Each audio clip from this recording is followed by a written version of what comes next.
দেবরের লাঠির আঘাতে রেশমা খাতুন নামে এক গৃহবধূর মৃত্যু হয়েছে।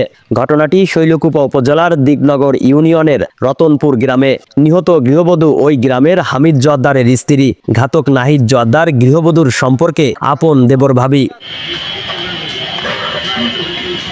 স্থানীয়রা জানায়, গত রবিবার ইফতারের কিছুক্ষণ আগে হঠাৎ ভাবিকে মাথায় লাঠি দিয়ে আঘাত করে মানসিক ভারসাম্যহীন নাহিদ। গৃহবধূর স্বামী বাইরে থেকে এসে দেখে মাটিতে লুটিয়ে পড়ে আছে। পরে তাকে অচেতন অবস্থায় উদ্ধার করে উপজেলা স্বাস্থ্য কমপ্লেক্সে নিয়ে যায়। সেখান থেকে কর্তব্যরত চিকিৎসক কুষ্টিয়া সদর হাসপাতালে রেফার করেন। সেখানে 5 দিন চিকিৎসাধীন থাকা অবস্থায় বৃহস্পতিবার দুপুরে তার মৃত্যু হয়।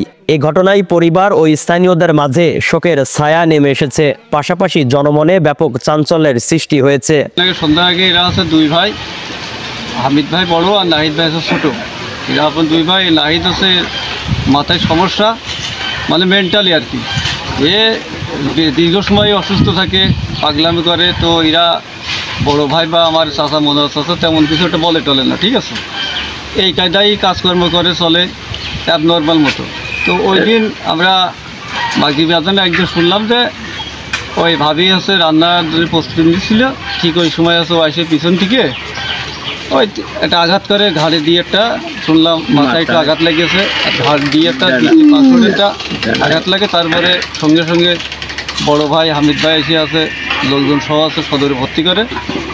ওখানে রুগীর একটু কন্ডিশন খারাপ দিকে, তারপরে আছে ফরিদপুর রিফার করতে বলে। তারপরে পর্যায়ক্রমে কুষ্টিয়া নিয়ে আসে, আনার পরে যে আজকে 12:30 নাগাদ মারা গেছে। শৈলকুপা থানার অফিসার ইনচার্জ মাসুম খান জানান, খবর পেয়ে পুলিশ ঘটনাস্থলে গেছে। ঘাতক নাহিদকে আটকের চেষ্টা চলমান, আইনানুগ ব্যবস্থা গ্রহণ প্রক্রিয়াধীন।